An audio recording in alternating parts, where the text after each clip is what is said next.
प्रणाम है आप सभी को। केतु विज्ञान एक ऐसी सीरीज है जिसके माध्यम से हम बात कर रहे हैं कन्फ्यूजन्स पे क्लैरिटी की। ज्ञानी सभ्यता यानी कि जिस पर इस पूरी ब्रह्मांड की इस सृष्टि की रचना की ब्रह्मा जी ने जिन टेक्नोलॉजीज को यूज करके उनमें कहीं ना कहीं कुछ कन्फ्यूजन रहा, इसीलिए ये कोई डिस्टरबेंस हमेशा बनी रही और उसी डिस्टरबेंस को अब कन्फ्यूजन को हटाया गया एशो सिविलाइजेशन में, जो कि शुरू हुई 30 मार्च 2006 को। दरअसल कलयुग में ये एक ट्रांजिशन का समय आया। 1995 में कृष्णांश इस पृथ्वी पर आए थे एंड ही इंश्योर्ड कि लग्जूरियस लाइफ, हर तरह से confusion free, disease free life human beings के लिए पॉसिबल हो सके। उसके लिए जो भी कुछ ज़रूरी था वो उन्होंने अवेलेबल करवाया। Everything he made sure. और 2013 में वो प्लैनेट अर्थ छोड़कर चले गए। 2014 में कल की अवतार के द्वारा उन्होंने बाढ़ लाई, जो केदारनाथ से बाढ़ आई थी जून 2013 में। और उसके बाद जनवरी 2014 में कृष्णांश अपने आगे के सफर के लिए चले गए।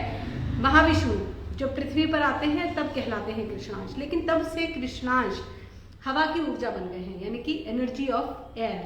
अब अगर किसी भी तरह का कोई भी समस्या है आपकी लाइफ में तो उसका रूट कॉज समझना आपके लिए पॉसिबल है। Now we have Rahu Vigyan for diagnosis, we have Ketu Vigyan for remedy, then we have 5 seed naturopathy treatment के लिए। क्योंकि अभी तक हम जिसे ट्रीटमेंट समझते हैं वो शायद ट्रीटमेंट नहीं होता।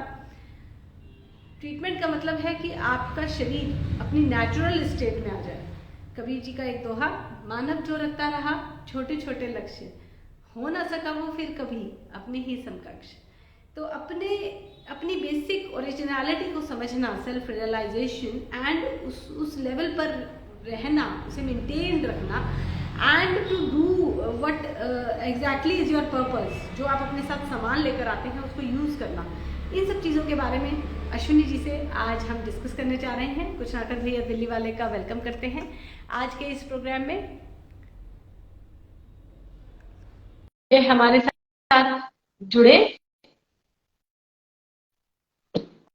और आज हमारा मार्गदर्शन करेंगे।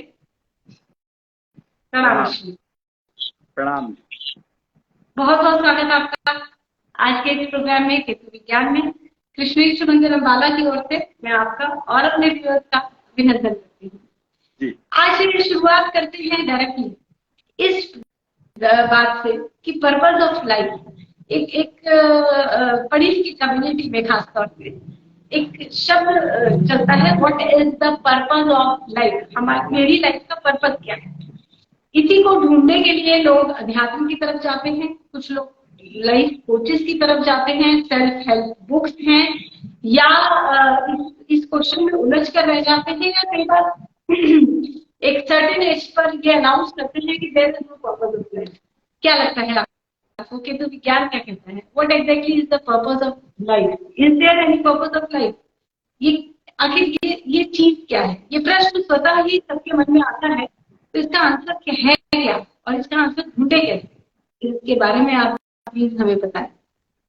ठीक है, रूल एक है, the only law of nature is कि अगर कोई प्रॉब्लम है तो उसका डायग्नोज कराओ। सिंपल सा एक लाइन ऑफ एक्शन है कि अगर कोई प्रॉब्लम है तो उसका चींची आ रही, तो सबसे पहला एक रूल या नियम यही है कि आप उसको डायग्नोज करो। अब समस्या यहां पर यह है कि प्रॉब्लम आपको मानसिक लेवल की है, शारीरिक लेवल की है, लिविंग लेवल की है, एनर्जी लेवल की है। मतलब प्रॉब्लम तो किसी भी एरिया में हो सकती है। जब एक लिविंग ह्यूमन बीइंग की बात करें हम, इवन डेड ह्यूमन बीइंग की भी बात करें, तो भी मेरे ख्याल से प्रॉब्लम तो है ही कि उसको डिस्पोज ऑफ कैसे करें। तो प्रॉब्लम तो it is ever there. So what we have to bother about is कि अब क्या प्रॉब्लम है, तो उसका या कौन सी प्रॉब्लम कब आई है, तो उसका डायग्नोस करके कि रीजन क्या है उस प्रॉब्लम के आने का, और उसको रेमेडी सिस्टम ढूंढा जाए। भाई अगर आपको मान लो एकदम से खड़े थे आप और गिर गए, तो आपको, तो अब गिर गए आप, तो आपको थोड़ी पता है कि क्या हुआ, तो नेचुरल सी बात है आपको सीधा उठा करके कहाँ लेके जाएंगे, डिपेंड करता है वैसे तो कहाँ गिरे हो, पर हॉस्पिटल लेके जाएंगे।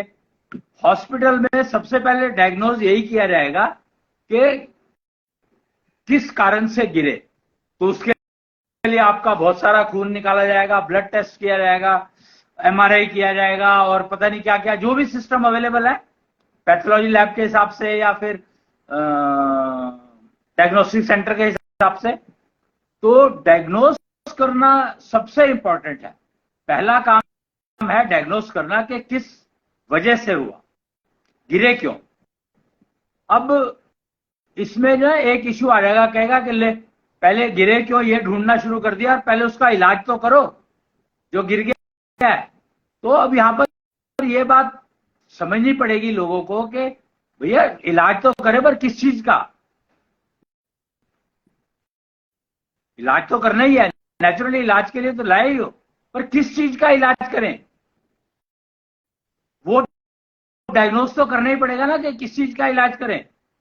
तो सबसे पहले वो टेम्परेचर देखा जाता है, हाथ लगा करके टेम्परेचर तो नहीं है, टेम्परेचर तो नहीं है। हार्ट बीट चेक करी जाती है कि हार्ट बीट में रेगुलरिटी इरेगुलरिटी तो नहीं है। ये जो मतलब एक जनरल ट्रेंड है जो टेस्ट करने का, तो सबसे पहले तो डायग्नोज ही करा जा रहा है ना, चाहे तरीका कोई भी यूज किया जाए। तो हमें डायग्नोस्टिक सिस्टम्स की इंपॉर्टेंस को समझना होगा कि बिना डायग्नोस करे अगर आप इलाज करते हो, ट्रीटमेंट करते हो, रेमेडी करते हो, तो नुकसान होने के चांसेस मैक्सिमम है।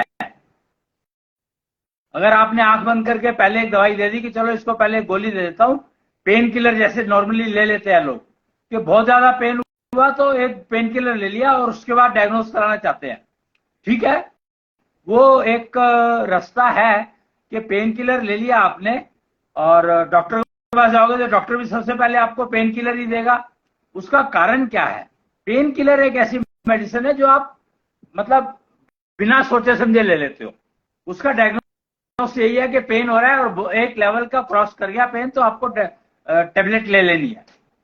क्यों? क्योंकि अगर कोई सिम्टम पूछ रहा है डॉक्टर या कोई भी सामने वाला, तो आप बताओगे कैसे अगर आपको पेन इतना हो रहा है? तो इसलिए डायग्नोस्टिक के लिए जो क्वेश्चन आंसर सेशन है, वो क्वेश्चन आंसर सेशन ठीक ठाक हो जाए, उसके लिए पेन किलर दिया जाता है पहले। लेकिन अगर आप पहले से ही बेहोश है, पेन किलर का मतलब क्या है कि आपको थोड़ी देर के लिए उस पेन को छुपा दिया, हाइड कर दिया। It is not actually, it is called pain killer, but it is a pain suppressor. Pain को छुपा देता है, ये हाइड कर देता है, पेन किल नहीं करता है। और नॉर्मली ये माना जाता है, जो एलोपैथी का जो फंडामेंटल रूल है वो ये, एलोपैथी का खासकर, कि बॉडी डज रिजेक्शन। तो अगर आपने पेन किलर दिया भी है तो उसमें जो कोई ऐसी चीज होगी जो आपकी बॉडी को सूट नहीं करती, तो your body will reject. That is the fundamental behind allopathy. That is why side effects का जो बहुत मेजर इश्यू है एलोपैथी के साथ, वो इसी कारण से है। साइड इफेक्ट जो आते हैं, जो भी साइड इफेक्ट की जो चर्चा रहती है इतनी, एलोपैथी के साथ बहुत सारे साइड इफेक्ट हैं, तो उसका एकमात्र कारण यही है कि suppress for the time being, interaction करने के लिए उसको जो सप्रेस किया गया, उस सप्रेशन ने क्या क्या दे दिया पता नहीं। आयुर्वेद में ऐसा कम है, मतलब उसमें ना दवाई जो दी जाती है एकदम से अगर कोई आया मान लो, तो मेडिसिन उसमें भी दी जाती है, ऐसा नहीं है कि नहीं दी जाती, पर उसमें स्लोली स्लोली पेन को सप्रेस करते हैं। तो उस प्रोसेस में बॉडी का रिजेक्शन रेट फिर भी काम करता है। एलोपैथी में रिजेक्शन रेट इतना हाई काम क्यों नहीं करता? क्योंकि it is highly concentrated medicine, whereas allopath इसमें आयुर्वेद में it is not a concentrated medicine, it is a जड़ी बूटी which carries the material which is reducing your side effects. Mind it कि फर्क क्या है दोनों में समझने का फर्क यही है कि आयुर्वेद में जो जड़ी बूटी से जो तैयार करके दिया जाता है तो उसमें उसको साइड इफेक्ट को रिमूव करने के या कम करने के एलिमेंट्स उसके साथ ही प्रेजेंट होते हैं, जबकि एलोपैथी में एक जो पर्टिकुलर मेडिसिन है उसकी कंसंट्रेशन बहुत हाई होती है, बाकी जो होती है बहुत कम होती है। तो हाई वाली जो है वो इफेक्ट जल्दी करती है, लेकिन उसके साइड इफेक्ट भी उतने ही ज्यादा होते हैं। तो हमें पेन किलर भी सेलेक्टिवली देनी चाहिए वैसे तो, बट ये डिसीजन डॉक्टर का रहता है, डॉक्टर डिसाइड्स। नॉर्मली होता क्या है कि पेन किलर लोग अपने आप ले लेते हैं, तो उसका नुकसान क्या होता है? पेन किलर अपने आप लिया या डॉक्टर ने लिया, इसमें डिफरेंस क्या है? तो इसका एकमात्र डिफरेंस ये है कि अगर आपको ध्यान हो तो एक मलेरिया करके एक बीमारी हुआ करती थी और उसका डायग्नोज करने के लिए ब्लड टेस्ट किया जाता था, और वो ब्लड टेस्ट में मलेरिया आता नहीं था पर सिम्टम सारे मलेरिया के हैं। तो मलेरिया क्यों नहीं डिटेक्ट हुआ ब्लड टेस्ट में? और हम लोगों ने ब्लेम करना शुरू कर दिया कि पैथोलॉजी लैब में प्रॉब्लम है, मलेरिया है समझ आ रहा है पर टेस्ट नहीं दिखा रहा, तो टेस्ट पुअर है, ऐसा कहना शुरू कर दिया। लेकिन ऐसा नहीं है, उसका कारण है कि आपको फीवर हुआ, आपने क्रोसिन ले ली और क्रोसिन ने उस टेस्ट को फेल कर दिया।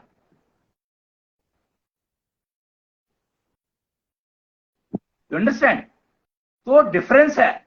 हमें टेस्ट को फेल कर कह दे कि टेस्ट फेल हो गया, वो कहना बहुत आसान है, पर उसका रूट कॉज जब समझ में आया, लोगों जब रिसर्च की गई कि ऐसा क्यों होता है, फेल क्यों होता है, तो उसका रूट कॉज समझ में आया कि क्योंकि आपने फीवर तेज था और क्रोसिन ले ली, तो अब मलेरिया टेस्ट में नहीं आए।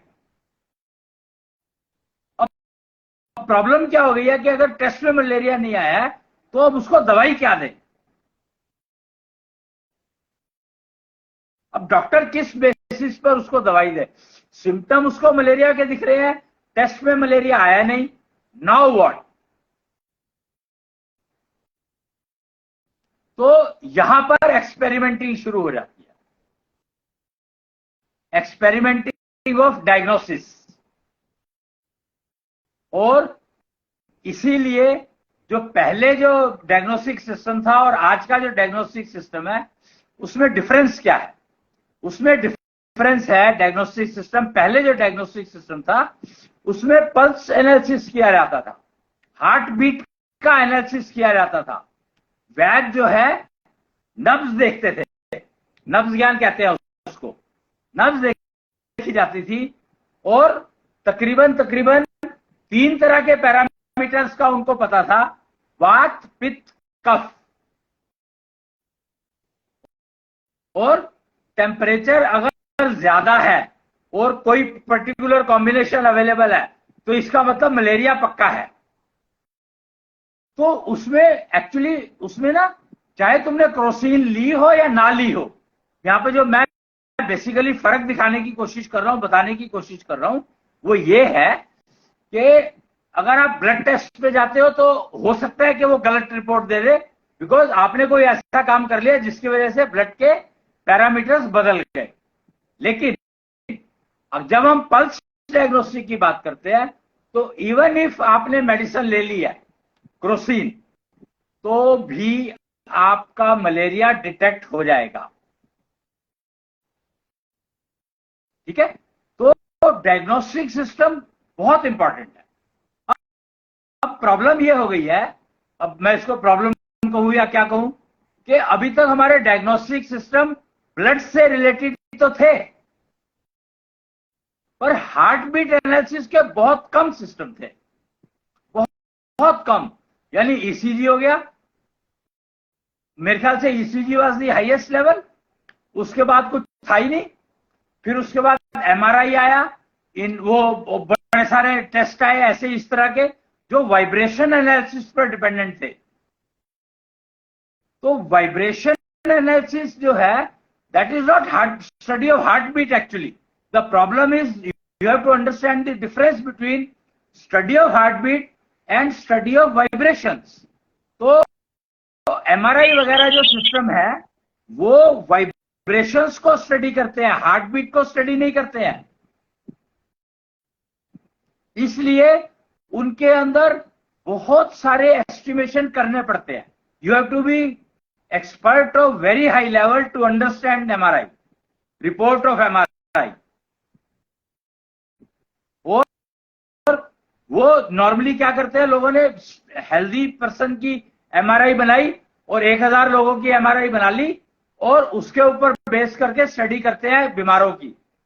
तो वो तरीका एक किस्म से बहुत ही वेग तरीका है, मैं ये कहूंगा प्रिलिमिनरी तरीका है वो।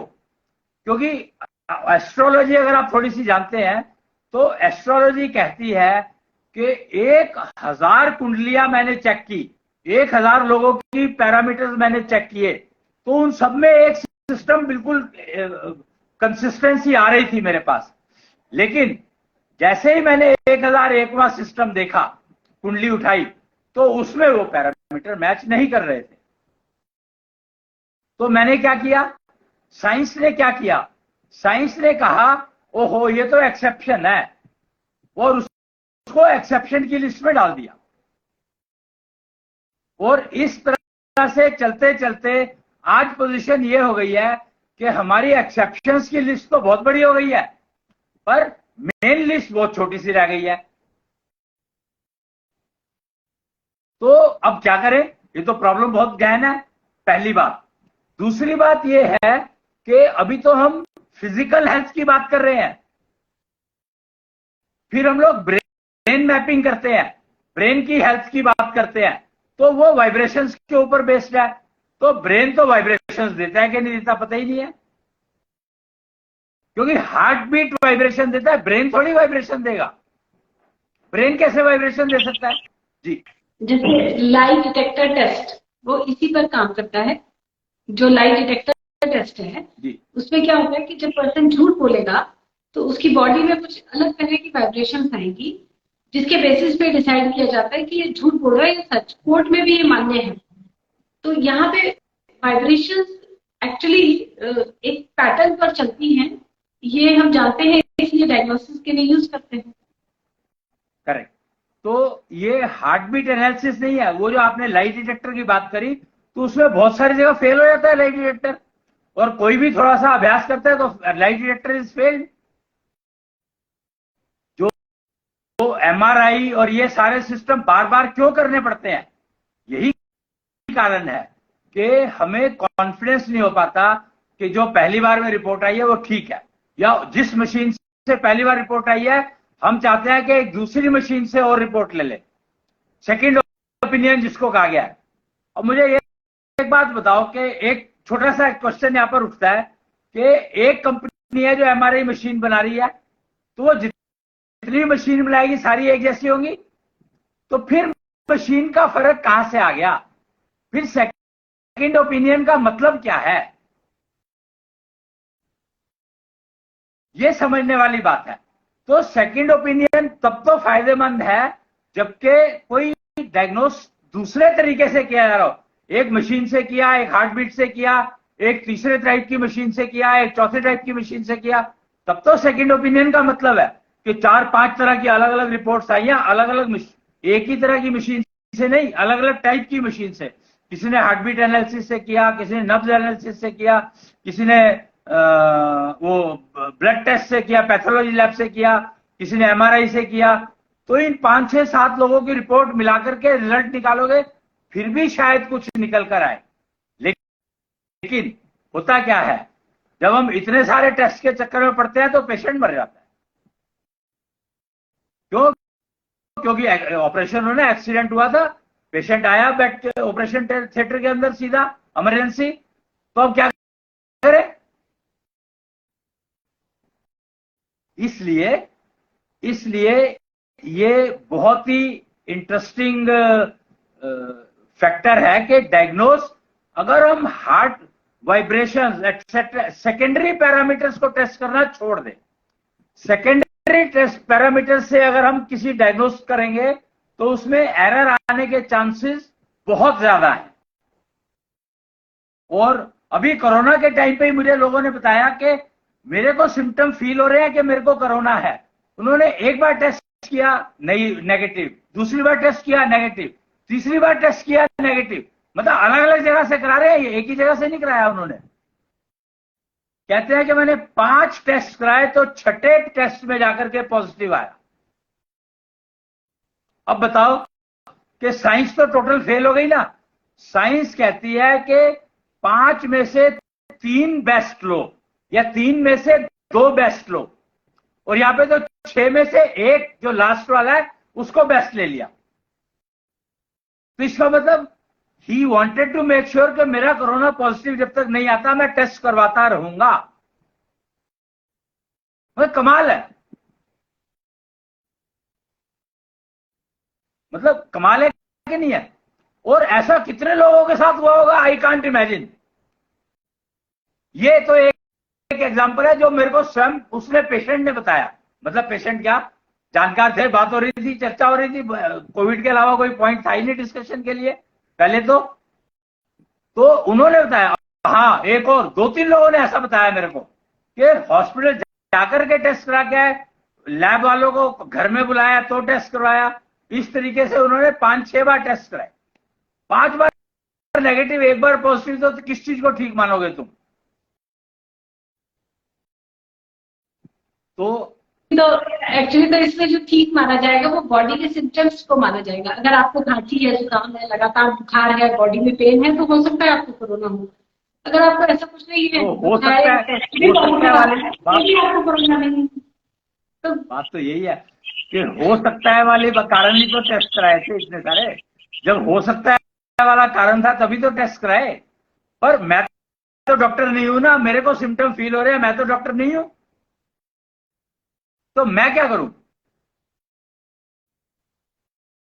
प्रॉब्लम यहां पर मेरी है कि मैं क्या करूं इस समय में। गूगल बाबा ने मुझे 100 रिजल्ट दे दिए। मतलब डायग्नोस्टिक का तो यहां पर भी देखो ना एप्लीकेशन कितना स्ट्रांग है कि गूगल बाबा ने, मैंने कोई चीज सर्च की और उसे 100 ऑप्शंस दे दी। पेज 1 12, पेज 2 12, पेज 3 12, पेज 4 12, ऐसे करके 100 ऑप्शन आ गए मेरे पास। और उन 100 में से एक कौन सी लूं? How to reach one, because I want only one. अब मैं क्या करूं? तो यहां पर भी समस्या है। तो सेकेंडरी सिस्टम्स जब तक आप यूज करते रहोगे डायग्नोस्टिक के लिए, तब तक ये प्रॉब्लम रहने ही वाली है। जी अश्विनी जी, ट्रेडिशनली भारत में नाड़ी परीक्षण को एक वैलिड सिस्टम माना गया है डायग्नोस्टिक के लिए। अब इसके एक्सपर्ट्स कम हैं जो नाड़ी परीक्षण कर पाए। एक्सपर्ट्स इतने एक्सपर्ट्स नहीं है हमारे पास। लेकिन अगर हम इसी विधा को आगे बढ़ाते नाड़ी परीक्षण को, तो शायद इतना कंफ्यूजन ना होता जितना अब डायग्नोस्टिक सिस्टम्स में हमें दिखता है। नहीं, यहाँ पर भी एक वो है कि पहले नाड़ी परीक्षण जो होता था नव विज्ञान का, वो भी बहुत लिमिटेड था। सिर्फ 3 ही तो पैरामीटर चेक करते थे, वात पित्त कफ। तो वो भी लिमिटेड था, ऐसा नहीं है कि वो बहुत अच्छा था। पर हाँ, करंट सिस्टम से बेटर था, मैं ये कहूंगा। और अगर हम दोनों को मिला दें तो ज्यादा बेटर नहीं है।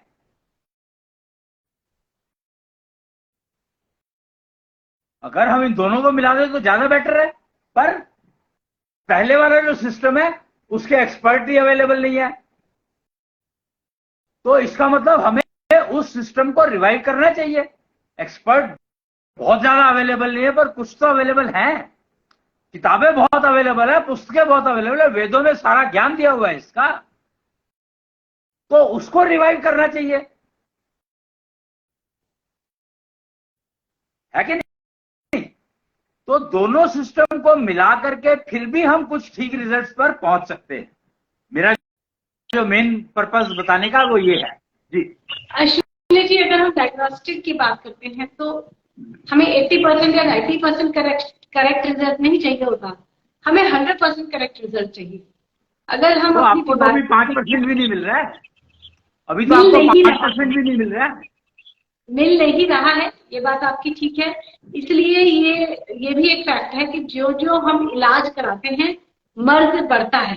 किसी भी पेशेंट, किसी भी पर्सन में आप किसी भी बीमारी को देखें, जैसे जैसे इलाज बढ़ता है उसकी स्थिति वर्सन होती जाती है।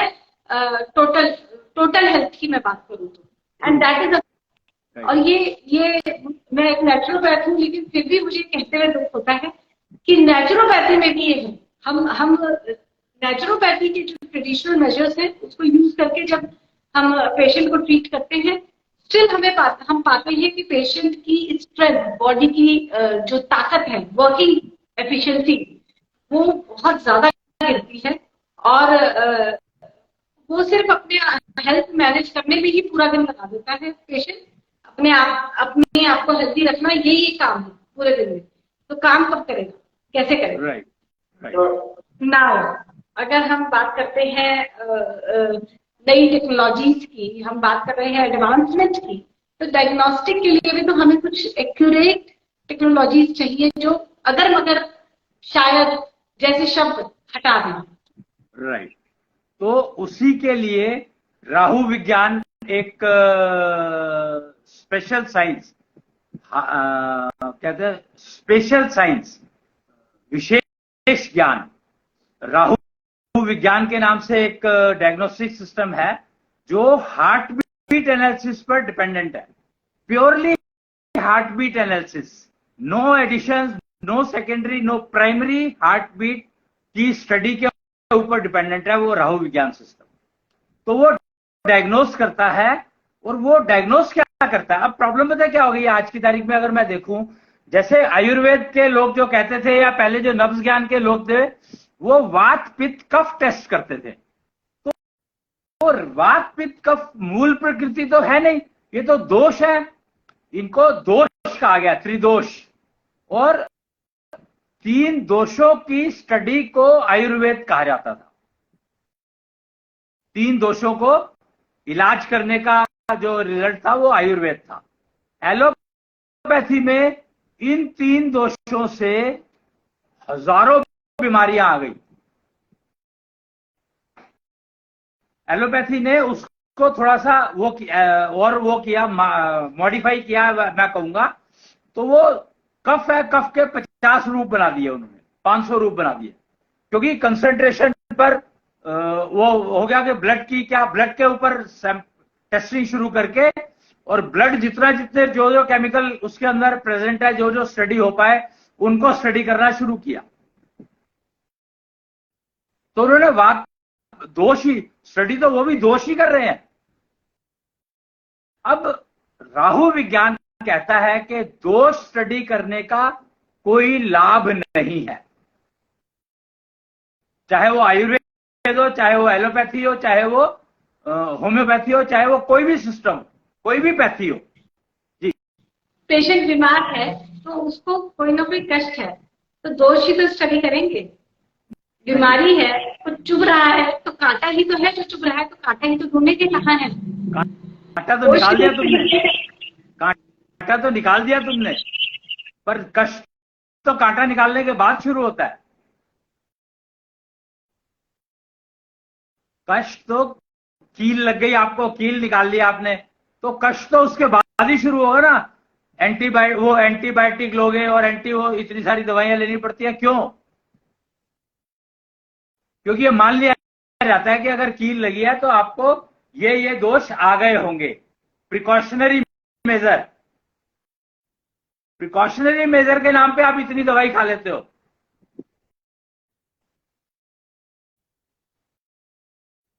तो दोष देखने की बजाय हम ये देखें कि आपके मूल क्या है, आधार क्या है। जैसे मैंने बताया, डायग्नोस्टिक के लिए हार्ट बीट बेस है, बाकी सारे सेकेंडरी एनालिसिस है।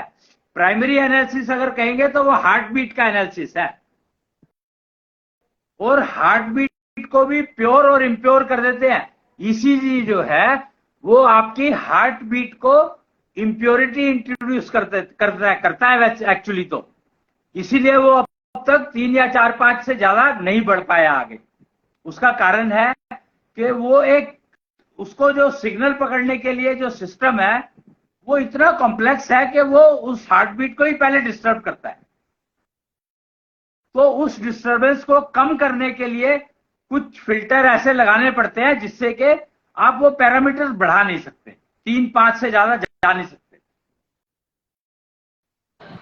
अगर हार्ट बीट की डिस्टर्बेंस की बात करें, मैंने ऑब्जर्व किया है कि जब हम अपनी ही नाड़ी को पढ़ने की कोशिश करते हैं तो भी हार्ट बीट में डिस्टर्बेंस आती है, आएगी, क्योंकि हम मामूली सा स्पर्श उसको करेंगे तो हार्ट बीट में मामूली सा डिस्टर्बेंस या एरर आने का चांस नहीं है क्या?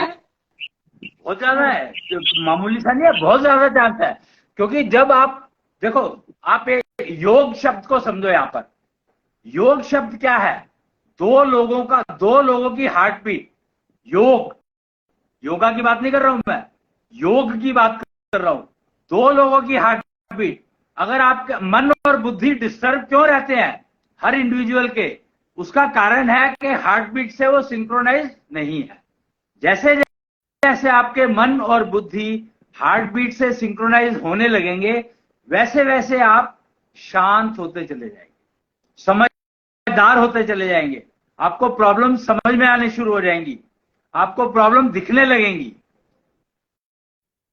उनके सॉल्यूशन आपको दिखने लगेंगे हर तरह के।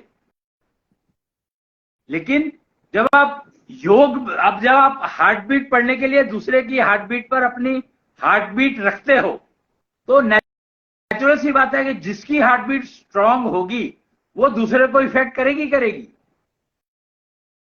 तो अगर वो हार्ट बीट डॉक्टर की इफेक्ट करती है तो उसको समझने में दिक्कत आएगी। अगर वो डॉक्टर की हार्ट बीट पेशेंट को इफेक्ट करती है तो उसकी हार्ट बीट बदल गई, तो आप स्टडी क्या करोगे? इसीलिए कॉम्बिनेशंस जो है इतने कम रहे।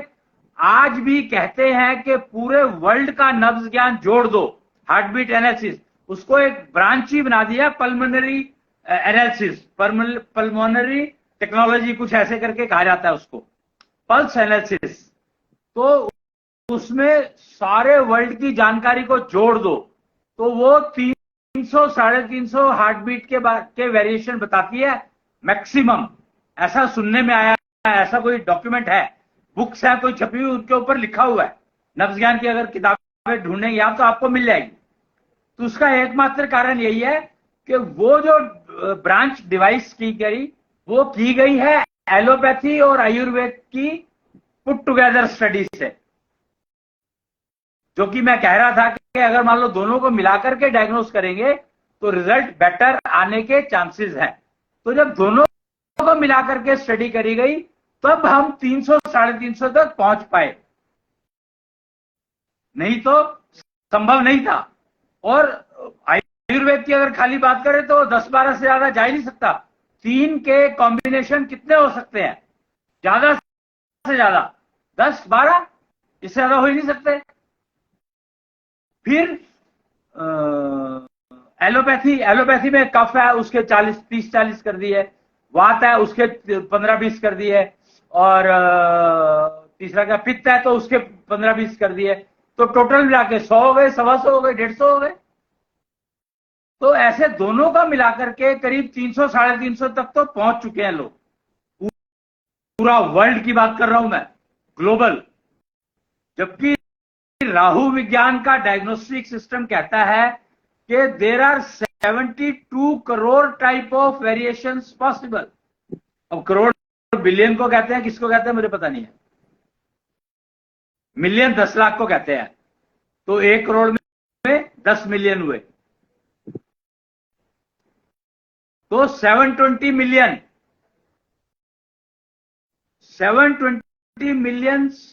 की इंफॉर्मेशन अवेलेबल है पल्स में, हार्ट बीट में। एक हार्ट बीट में 720 मिलियन टाइप की वेरिएशन पॉसिबल है, अवेलेबल है। आप स्टडी स्टडी कर सकते हो अगर चाहो तो वहां तक। यहाँ पर एक मैं वो कहूंगा कि रावण को नारी ज्ञान का एक्सपर्ट कहा जाता था, रावण को ज्ञानी कहा जाता था। तो उसको ज्ञान क्या था? तो रावण को ऐसा समझने में आया है कि 1.5 करोड़ नाड़ी का ज्ञान था, जबकि आज के पूरे वर्ल्ड की मैं 350 350 ओनली आई एम टॉकिंग। तो रावण तो इनके कंपैरिजन में कहा था 1.5 करोड़ मतलब 15 million. But when we talk of 720 million, 15 million कुछ भी नहीं है। और 15 मिलियन के आगे 350 तो एग्जिस्ट ही नहीं करता। अश्विनी जी, हम बात कर रहे थे हार्ट बीट एनालिसिस में जिसकी भी पल्स स्ट्रॉन्गर है वो डेफिनेटली डिस्टर्ब करेगी रीडिंग में, जब हम हार्ट बीट को रीड करते हैं, पल्स एनालिसिस जिसे करते हैं। करेक्ट। आपने कहा कि राहु विज्ञान जो कि एक्यूरेट डायग्नोस्टिक सिस्टम है, आप ऐसा क्लेम कर रहे हैं, ये भी हार्ट बीट एनालिसिस पर स्टडी पर ही आधारित है। तो ये कैसे काम करेगा कि डिस्टर्बेंस ना आए? बहुत इंटरेस्टिंग सवाल है, क्योंकि ये बीच में से पकड़ लिया। इसका बहुत सिंपल सा वो है कि राहु विज्ञान ने कुछ ऐसी टेक्नोलॉजीज बना दी है कि आपको हाथ पकड़ने की जरूरत नहीं है। आप उनके बोलने में से हार्ट बीट स्टडी कर सकते हो। बोलने में हमारी हार्ट बीट होती नहीं है। हमारी बिना हार्ट बीट क्या बोल कह सकते हो? बिना हार्ट बीट क्या बोल कैसे सकते हो भाई? बिना हार्ट बीट के आप सुन नहीं सकते, बिना हार्ट बीट के आप बोल नहीं सकते, देख नहीं सकते, कुछ नहीं कर सकते। Everywhere heart beat is involve.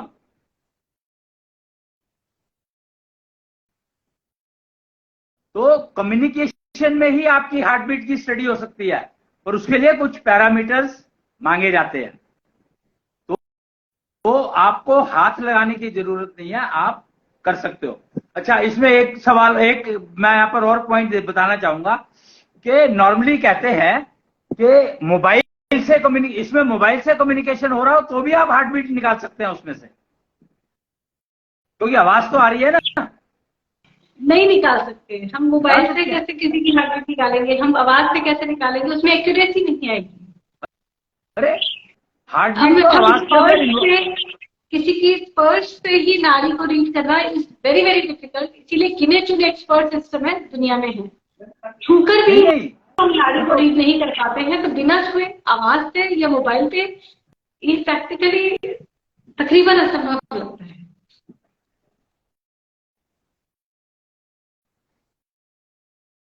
Heart beat के बिना आपकी आवाज निकल नहीं सकती। हार्ट बीट को ही आप मॉड्यूलेट करते हो तो शब्द बाहर निकलते हैं। HBM, heart beat modulation technology, exactly यही है कि शब्द जो है निकलते हैं वो आपकी हार्ट बीट के कारण निकलते हैं। हार्ट बीट को मॉड्यूलेट करते हो आप तो शब्द, अलग अलग शब्द निकलते हैं, क्योंकि मॉड्यूलेशन का मतलब यह है कि आप जिस उसमें मॉड्यूलेट करोगे वही आवाज बाहर निकलेगी। तो heart beat modulation is the technology which is used by Rahu विज्ञान टू स्टडी हार्ट बीट। तो इसमें दूसरे की हार्ट बीट दूसरे को इफेक्ट नहीं करेगी। इनफैक्ट मैं जो बताना चाह रहा था वो ये बताना चाह रहा था, मोबाइल का मैंने एग्जांपल इसलिए लिया कि मोबाइल में तो बहुत सारी रेज निकलती है। अगर आप देखो तो मोबाइल में तो बहुत सारी रेज निकलती है, फिर वो नहीं डिस्टर्ब कर सकती क्या? वो भी तो हार्ट बीट को डिस्टर्ब कर सकती है कि नहीं? पर वो डिस्टर्ब नहीं करती। जो वाईफाई सिग्नल्स हमारे घर में आते हैं या एनवायरमेंट में जो भी कुछ है उस सबका असर हमारी हार्ट बीट पर आता है। तो कैसे accurate diagnosis reading it's practically impossible. हम खुद अपनी don't say that practically impossible, it's not. Heartbeat modulation technology is existing. तुम सुनते भी तो हो, बोलते हो तो सुनते भी तो हो। उन वर्ड्स को, जो वर्ड्स किसी ने वहां से बोले हैं, मतलब मोबाइल के थ्रू नहीं, डायरेक्ट की बात कर रहा हूं मैं, 1 to 1, तो वो जो बोल रहा है सामने वो तुम्हारे को सुने तो तुमने डिकोड भी तो किए कि उसने क्या बोला। तुम्हारे पास तो वाइब्रेशंस आई है ना, तुम्हारे पास वर्ड्स थोड़ी आए हैं उठ करके। तो तुमने उसको डिमोड्यूलेट किया कि नहीं किया? तो कानों में वो सिस्टम लगा हुआ है, बोलने में कानों में। एग्जैक्टली यही एक इश्यू है, समझने की बात है कि सारे सिस्टम हमारी बॉडी में है अवेलेबल,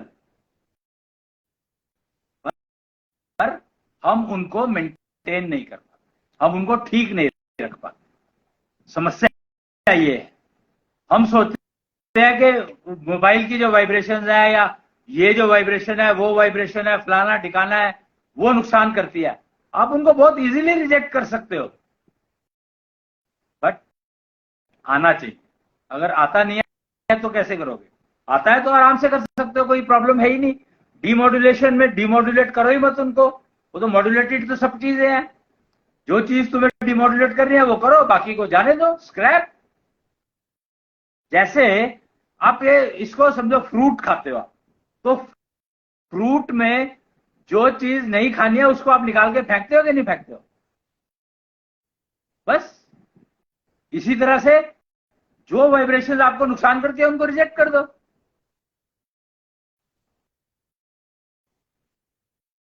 पर सीखना पड़ेगा, समझना पड़ेगा, प्रोसीजर्स अडॉप्ट करने पड़ेंगे कि ये कर पाओ। उतनी योग्यता, उतनी एलिजिबिलिटी तुम्हें अपने अंदर डेवलप करनी पड़ेगी, अपनी एफिशिएंसी उतनी बढ़ानी पड़ेगी कि उसको जितनी जल्दी से रिजेक्ट कर पाओगे उतना अच्छा होगा।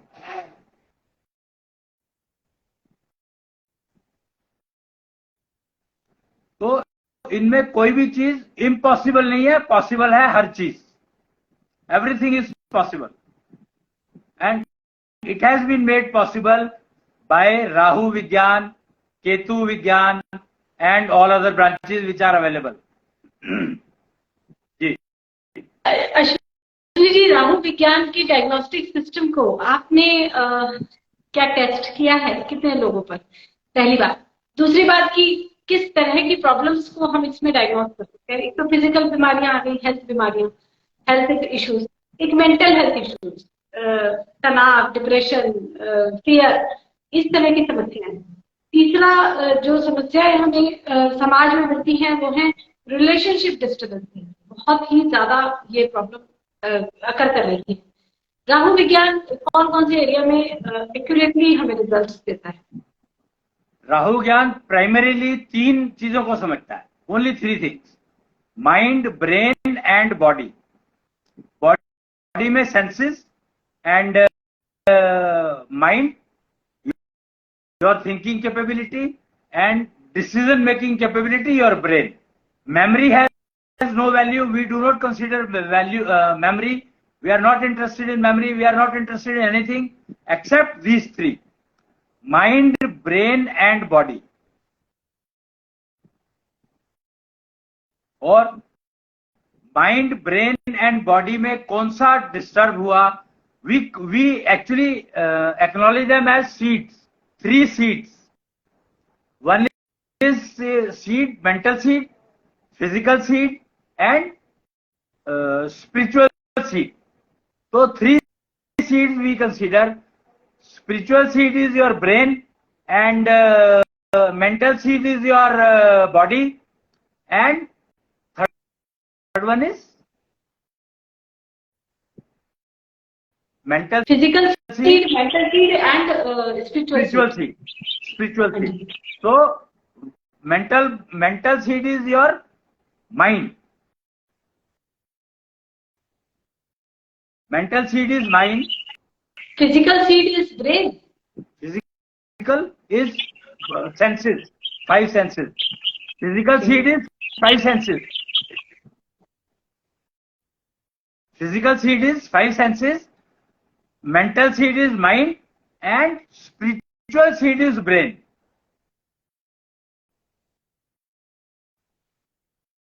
So spiritual seed, the responsibility of the spiritual seed is decision making. Understanding and decision making, समझना और निर्णय लेना, और फिर उसको इंप्लीमेंट करवाना सेंसेस से।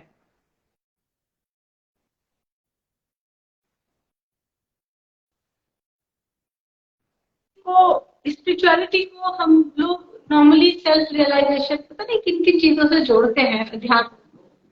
आप स्पिरिचुअल चीज को कह रहे थे, ब्रेन, सेल्फ रियलाइजेशन क्या है? आप सेल्फ रियलाइजेशन वर्ड को समझो कि मेरा दिमाग बहुत अच्छा है, तो मुझे पता लग गया मेरा दिमाग अच्छा है, तो मैं उसका ठीक से उपयोग करूं, दैट इज सेल्फ रियलाइजेशन। मेरा मन भटकता नहीं है, दैट इज सेल्फ रियलाइजेशन। मेरी सारी सेंसेस ठीक काम कर रही है, दैट इज सेल्फ रियलाइजेशन। और सेल्फ रियलाइजेशन है ही क्या? यही है कि मुझे मेरी अपनी चीजों का पता है अच्छे से, और वो ठीक काम कर रही है कि नहीं कर रही है, मैं इंश्योर करता हूं। वो प्रोसीजर मुझे मिल गए जो मेरे को ये तीनों चीजें ठीक रखने के काम आते हैं, कनेक्शन के काम आते हैं, तो मैं सेल्फ रियलाइजेशन हो गया। I am a self realize person.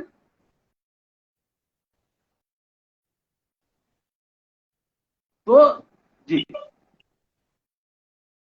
जी हाँ, मैं ये कह रहा था कि spiritual seed is brain which does 3 activities: समझना, डिसीजन लेना, इंप्लीमेंट करना, करना नहीं करवाना। 3 काम करता है, और इसीलिए इसको राहु कहा गया है।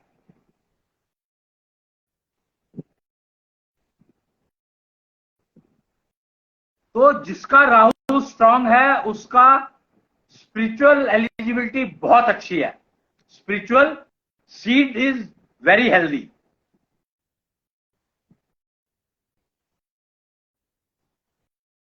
अश्विनी जी, सारा काम तो राहु ने कर लिया, मेंटल सीड क्या करेगा? मेंटल सीड का क्या? मेंटल सीड आपने कहा कि 3 सीड है, राइट। फिजिकल सीड तो एग्जीक्यूट करेगा, जो मैं समझ पा रही हूँ जी। तो मेंटल सीड क्या करेगा? मेंटल सीड वो देगा जिसको समझना है। फिजिकल सीड इसको, स्पिरिचुअल सीड को, स्पिरिचुअल सीड समझे क्या? वो विचार, वो कौन देगा?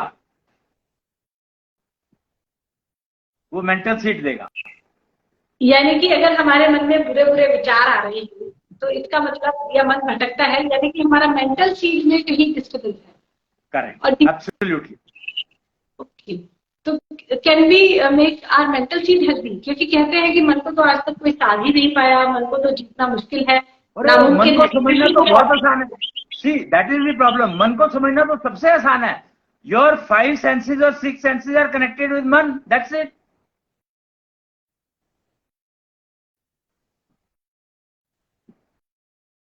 जो आपकी ज्ञानेंद्रियां हैं, 5 सेंस ऑर्गन्स हैं, वो सारे के सारे मन से ही तो कनेक्टेड है।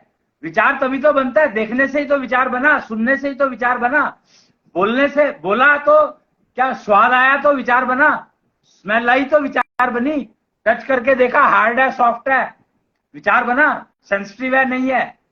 तो मन से सेंसेस कनेक्टेड है। तो मन को समझना, तो मन को समझने की जरूरत नहीं है, सेंसेस को समझो, और सेंसेस मन से कनेक्टेड है, और मन कृष्ण तत्व से चलता है।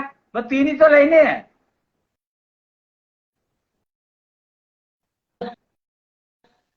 स्पिरिचुअल सीड और फिजिकल सीड और मेंटल सीड, हमें तीनों को हेल्दी रखना होगा। अगर हम किसी भी तरह की प्रॉब्लम आती है, जैसे रिलेशनशिप्स में हम देखते हैं आजकल पति पत्नी या इवन किसी भी तरह के रिलेशन, बच्चों के साथ रिलेशन, इसमें डिस्टर्बेंस आती है। सीनियर जनरेशन को लगता है हमारे बच्चे हमें पूछ नहीं रहे, बच्चों को लगता है कि हमारे माँ बाप बेकार है।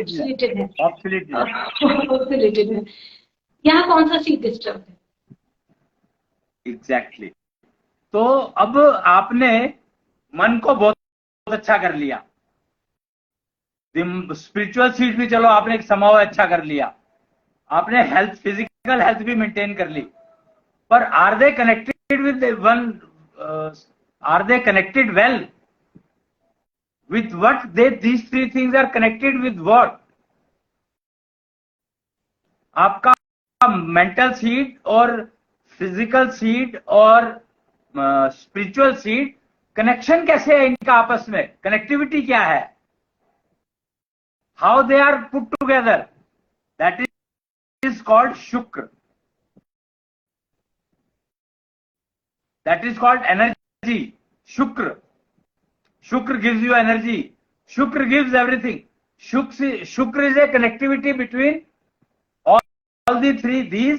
फिर आपका जो ब्रेन है, जैसे ब्रेन को स्पिरिचुअल, मैंने कहा ब्रेन इज स्पिरिचुअल सीड, तो इट डज थ्री एक्टिविटीज: सोचना समझना, निर्णय लेना, डिसीजन लेना, इंप्लीमेंट करवाना.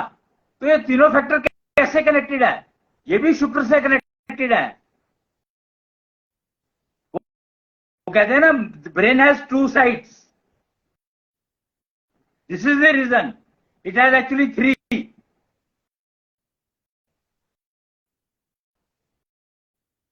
एक सोचने समझने का काम करता है, एक डिसीजन लेने का काम करता है, और एक इंप्लीमेंट कराने का काम करता है. तो ये सारे इंटरकनेक्शन जो है, they are all done through Shukra molecule. तत्व कह लो, मॉलिक्यूल कह लो, जो भी कहना कह सकते हो जी. जी अश्विनी जी, समय होने जा रहा है. एक प्रश्न आज के लिए, कंक्लूजन के लिए. शुक्र, क्योंकि जब मैंने आज बात शुरू की थी वो पर्पस ऑफ लाइफ से शुरू की थी, तो जितना मैं आज के डिस्कशन से डिराइव कर पाई हूँ वो ये कि पर्पस ऑफ लाइफ तो यही हो गया कि अपना फिजिकल सीड और मेंटल सीड और स्पिरिचुअल सीड की हेल्थ को मेंटेन रखना है एंड उसको कनेक्टेड रखना है, well connected, so that don't remain in a state of confusion. Important element जो गेम चेंजर है वो है शुक्र मॉलिक्यूल. शुक्र मॉलिक्यूल को हेल्दी रखना है या बढ़ाना है या जो भी कुछ करना है शुक्र मॉलिक्यूल के लिए, या नहीं करना है, what exactly it is, I mean what kind of activity should be indulge into, या हम किस एग्जैक्टली करें क्या? हम अपनी डाइट चेंज करें, अपना लाइफस्टाइल चेंज करें, अपनी थिंकिंग चेंज करें, हमें करना क्या है जिससे हमारा शुक्र मेंटेन हो पाए या जो भी कुछ शुक्र के लिए नीडेड है? देखो, उसके लिए सबसे पहले तो आपको डायग्नोस कराना पड़ेगा कि अगर आपको कोई प्रॉब्लम है, मान लो कोई प्रॉब्लम है, कोई भी, any XYZ, any kind, whether it is mental, whether it is physical, whether it is spiritual, whether it is relationship, तो first you go for analysis, diagnostic, that कौन से एरिया में प्रॉब्लम है. शुक्र में प्रॉब्लम होने के चांसेस मैक्सिमम होते हैं. कनेक्टिविटी पुअर हो जाती है, चीजें दोनों आपस में बिल्कुल ठीक है, मेरी 5 सेंसेस ठीक काम कर रही है, लेकिन वो आपस में कनेक्टेड ठीक नहीं है. तो अगर शुक्र पुअर है तो मेरे को ये प्रॉब्लम आएगी ही आएगी कि सेंसेस सारी ठीक होने के बावजूद they are not able to communicate together. तो ये एक्चुअली शुक्र जो है वो डायरेक्टली रिलेटेड टू आकाश तत्व. आकाश तत्व शुक्र फ्लोज बिकॉज ऑफ आकाश तत्व. तो आकाश तत्व को समझना होगा इसके लिए कि आपका आकाश तत्व कितना डैमेज है. सबसे पहले उसकी क्या पोजीशन है, डायग्नोस कराना पड़ेगा आपको. अगर कोई प्रॉब्लम आई है तो आप ये मान लो कि आपका आकाश तत्व तो डिस्टर्ब हो ही गया है. Any problem, any kind of problem, anywhere, if you are facing, that means your आकाश तत्व has got disturbed. पहला वो. फिर देखना है कि आपको आकाश तत्व जो है डिस्टर्ब किसका हुआ, मेंटल बॉडी का हुआ, फिजिकल बॉडी का हुआ, या स्पिरिचुअल बॉडी का हुआ.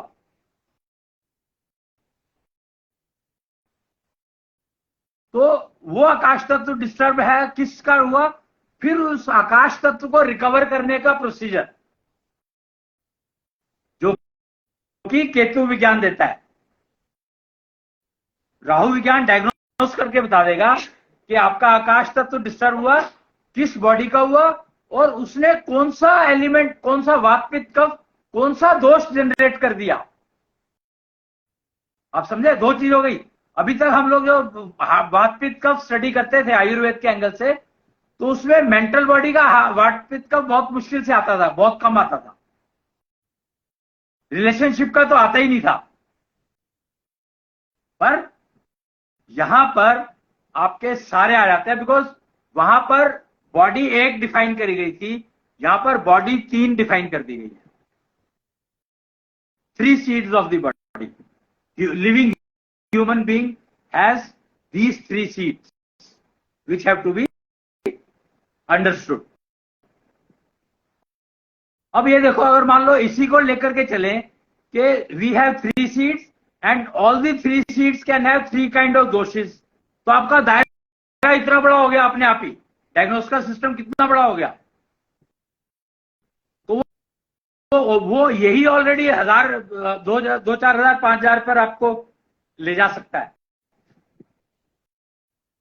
और अगर आप तत्वों पर चले जाओगे, सीड जिनके बने हैं, 5 तत्वों से सीड बनता है, तो उस पर चले जाओगे तो आपका दायरा 72 करोड़ तक पहुंच जाएगा।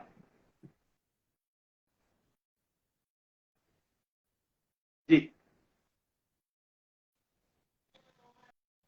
राहु विज्ञान, इसके थ्रू एक्यूरेट डायग्नोसिस पॉसिबल है और केतु विज्ञान से हमें रेमेडी मिलती है। घूम फिर के बात आती है अपने आकाश तत्व और शुक्र, इनकी हेल्थ को मेंटेन करने की। लेकिन प्रोसीजर्स हमें मिलते हैं जो हमारे लिए क्या है, कौन से हैं, व्हाट इज नीडेड, ये हमें राहु विज्ञान के डायग्नोसिस से समझ आता है। और क्या कुछ स्टैंडर्ड प्रोसीजर्स नहीं है, जैसे मसल्स की हेल्थ को मेंटेन रखने के लिए हम योगा करते हैं, या जनरली आईज की हाइजीन को मेंटेन करने के लिए हम आईज को वॉश करते हैं, ऐसे ही रूटीन में अपने शुक्र को मेंटेन करने के लिए, आकाश तत्व को मेंटेन करने के लिए क्या कुछ एक्सरसाइजेज या प्रोसीजर्स नहीं है जो जनरलाइज्ड है, सबके लिए है? बने हुए हैं, बिल्कुल बने हुए हैं। There are 7 days in a week, so we have 7 procedures for each day for each person, anyone can do them। हर रोज का एक प्रोसीजर है और उस प्रोसीजर में तीनों seeds, all the 3 seeds are taken care of, physical, mental and spiritual. तो उन तीनों को मेंटेन करने के लिए अगर आप ये प्रोसीजर्स करते हैं तो काफी हद तक वो आपको हेल्प करते हैं, इसमें कोई शक नहीं है। Because this procedures are using heart beat modulation technology, breath, CBM technology and many more of this kind. जी, ये जनरलाइज्ड प्रोसीजर्स हैं जो सबके लिए हैं, और सब इन प्रोसीजर्स को करें तो कुछ हद तक हम अपनी हेल्थ को मेंटेन कर पाते हैं। बाकी प्रॉब्लम है तो राहु विज्ञान में डायग्नोसिस करा लें। खासकर अगर ये प्रोसीजर आप करते हो ठीक से, तो आपका मन और बुद्धि की डिस्टर्बेंस होने के चांसेस बहुत कम हो जाते हैं। बॉडी फिर भी डिस्टर्ब हो सकती है, बट मन और बुद्धि डिस्टर्ब होने के चांसेस कम हो जाते हैं। मेंटल बॉडी और स्पिरिचुअल बॉडी में डिस्टर्बेंस आने के चांसेस कम है। फिजिकल बॉडी में डिस्टर्बेंस आने के फैक्टर्स बहुत रहते हैं, एक्सटर्नल फैक्टर्स भी मैटर करते हैं, डाइट भी मैटर करती है, तो नेचुरली वो हमें टेक केयर करना होता है। वो टेक केयर करना आसान भी है। तो आज के लिए इतना ही। ऐसा लगता है कि मनुष्य की, ह्यूमन रेस की सारी ही प्रॉब्लम्स का सोल्यूशन शुक्राचार्य ज्योतिष में हमें मिलता है, राहु विज्ञान और केतु विज्ञान के थ्रू। और प्रॉब्लम एक्चुअली आ चुकी है तो 5 सीड नेचुरोपैथी और हेक्सासीड थेरेपी है ही। ऐश्वर्या जी, आपका बहुत बहुत धन्यवाद। आप इस प्रोग्राम के माध्यम से हमें जो भी कुछ इंफॉर्मेशन प्रोवाइड करा रहे हैं, गाइडेंस प्रोवाइड करा रहे हैं, उसके लिए पूरा ही समाज आपके लगे रहेगा। आज के लिए प्रणाम। प्रणाम।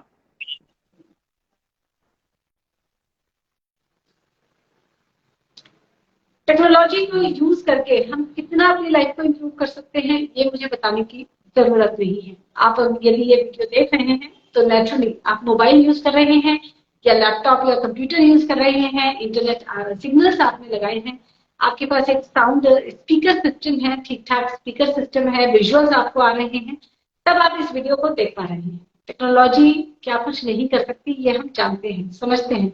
तो टेक्नोलॉजी क्या हमारी अनहैप्पीनेस, हमारी दुख, हमारे कष्ट, हमारा डिप्रेशन, हमारी स्ट्रेस, हमारे फियर, हमारी एंजाइटीज, हमारे पास्ट के ट्रॉमास, क्या इन सब से हमें उबार नहीं सकती? क्या हमारे भविष्य को संवार नहीं सकती? Yes, it is now possible through Shukracharya ज्योतिष, जिसके बारे में बता रहे हैं कुशनाकर भैया दिल्ली वाले लगातार केतु विज्ञान के माध्यम से। इसकी वीडियोस आपको केतु विज्ञान नाम के यूट्यूब चैनल या कुशनाकर भैया यूट्यूब चैनल पर मिलेंगे, या कुशनाकर गुरुजी पर आपको सभी वीडियोस अवेलेबल हैं। इंस्टाग्राम चैनल पर, फेसबुक पर आप भगवान टीवी पेज पर भी इन वीडियोस को देख सकते हैं। इन टेक्नोलॉजीज को जानें, समझें, यूज करें और क्यों ना अपनी लाइफ को इम्प्रूव करें, बेहतर बनाएं। आज के लिए इतना ही। मैं हूं आपकी शो की होस्ट कृष्णीष्ट मंदिर अम्बाला की केयरटेकर, दीदी कंसल, गायनी नेचुरोपैथ, देवात्मा समाज की सेक्रेटरी। आज के लिए इतना ही।